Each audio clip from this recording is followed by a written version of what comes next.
Hey guys, welcome back to the EA Sports FC 24 Stevenage career mode, and we are here for the January of 2026, which means there's only one thing, which is the January transfer window. Will we make any signings, or will there be any players be leaving the club? So right now, I don't know, because I don't want to spoil anything to you guys, but certainly there's movement going on, and this is the point where I'm just kind of thinking to myself, what can we improve the team? Certainly, of course, defensively we should improve a lot. But again, the game itself, even though I'm on ultimate difficulty, you just bound to you just bound to concede some of the goals, isn't it? I've been thinking about goalkeeping area, or even signing one more defender if we can. I feel like the midfield and also the strikers at the moment, we don't quite need to sign anybody at the moment because we have pretty much all the good players to be filled up in that area. And I don't see it that Stevenage needs to be improved in that sort of area. I mean, we have very good strikers right now. Signing Van Duvan in the summer transfer window, and of course, having Arthur Bruce to be leading the line as well, pretty much the leading main man. And I can actually see Arthur Bruce to be staying in the club for pretty much for the rest of the career mode. I mean, I don't quite see him, being sold to another team because he has been really, really amazing, to be honest. Right here, scoring another goal, fourth goal of today's game. And of course, in terms of the movement, like what kind of movement we're going to see, again, we might be signing players, we might not be signing players. It really depends, to be honest. I mean, right now, in terms of the central defensive midfielder area, we're well stacked right now. I mean, what, three of them? I've been playing with Mano pretty much as the main central defensive midfielder, and Harvey White barely have any chance so far this season, as long as Manu is not suspended or even injured at all. Manu will be pretty much starting every game if he can. And we also have Charlie Savage as well, the son of Jimmy Savage, Robbie Savage. And I only play him like once or twice. Maybe coming off the bench. I think I only started him in one game. That was about it. So central defensive midfielder, there might be movement going on, but of course, there are two of the movements here. Toby Yates may be heading his way out for a short-term loan again. We have two top central attacking midfielder at the moment in the club. We have Paul Vanner and also Jack Kai at the moment. I mean, I don't quite see having Yates being introduced in the team anytime soon at the moment because, again, I think it's well stacked in terms of the injuries. This year we haven't quite suffered with a lot of injuries compared to last season. I mean, if you guys remember, I think towards the last part of the season last year where we just kind of suffered a lot from injuries, where a lot of youngsters have to play a part with the team.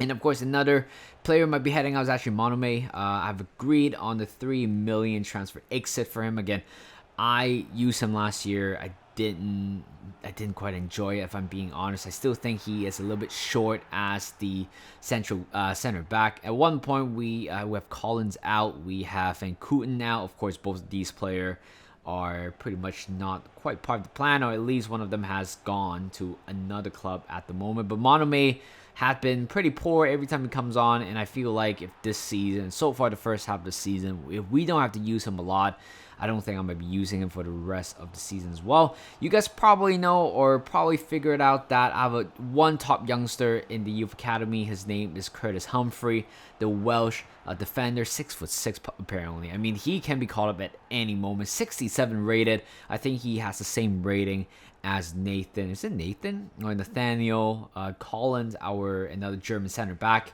So we don't quite need to be worried about that part of the department, to be honest. So even if Monome leaves, we still have Curtis Humphrey to fill up that spot. So going into this game, I mean, that is definitely a red card, no doubt about that.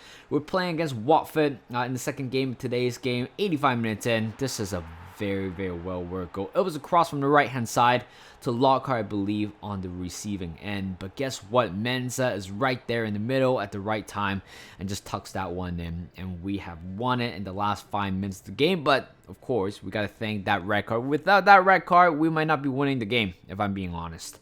So, of course, the first game we beat Preston North and 6-0. Again, a very convincing win as well.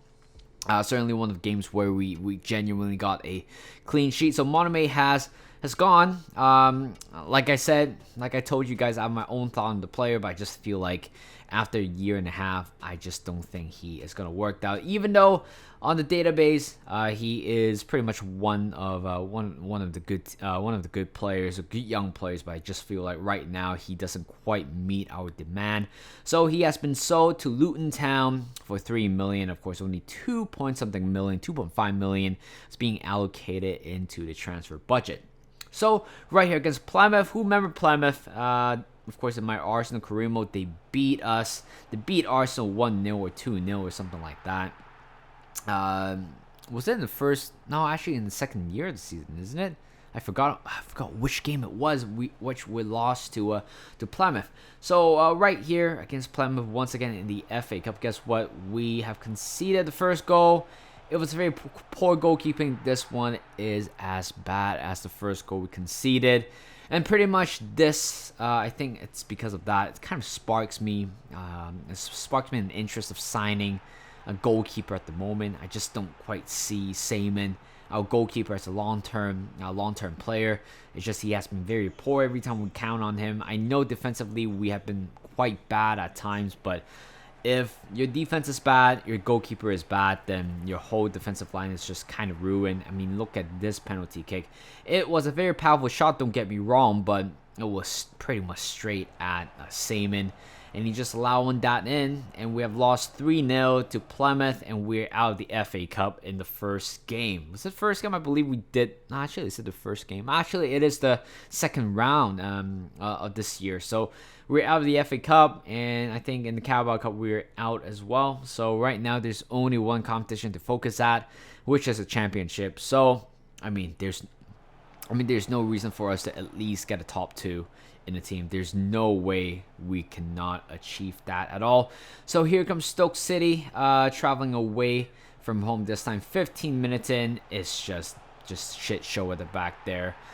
Just allowing Stoke City to tear us apart, and they did that perfectly. 15 minutes in, they have scored the first goal.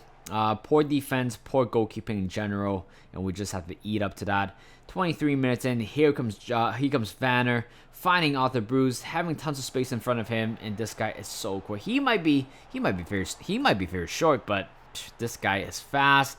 He's a good vision, good shooting range as well from him, and of course Paul Vanner scoring an empty netted goal, and we equalized the game 1-1. 34 minutes in, it was a very physical battle of Miley, and later on here comes Van Duven and just do that powerful shot. Beautiful, beautiful, perfect shot to the bottom right corner, and we have made it 2-1. Again, I think right now we have the two top strikers, young strikers in the world right now, so nobody can compare to that, and certainly those two players are not going to be sold. Miley scoring another one. It was a very good solo display, good assist by one of our players, but more importantly, Miley was on the other end to score. It tapped in. It was a simple tapped in, but you know what? When you have to score, you just need to score right before the break time, and here comes, this is where frustration always happens. It was a shot off the post, but to be honest, if you're playing this game, when the CPU shoot the ball that hard, there's no point. There's no way for you to actually try to react to the ball. And the ball just bounced straight at a Stoke City player in a very good area, allowing them to score an empty net goal. Later on, Paul Vanner, a very good goal as well. Right outside the range with his left foot. And we have regained the lead 3-2. But look at this defense. It's just poor.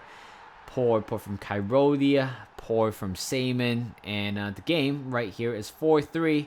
We were pretty much have control of the game pretty much so, and out of nowhere Stoke City got one back, and later on in the last 14 minutes of the game here, it's just all ricocheting here and there. Who can you blame? All you can blame is the goal. You can blame the game in general, because again, it is that type of soft defending where you're just kind of allowing the opposition to have every opportunity possible. And right here, Arthur Bruce might have potentially cost us the game. Mansell was on the run, but decided to go for himself.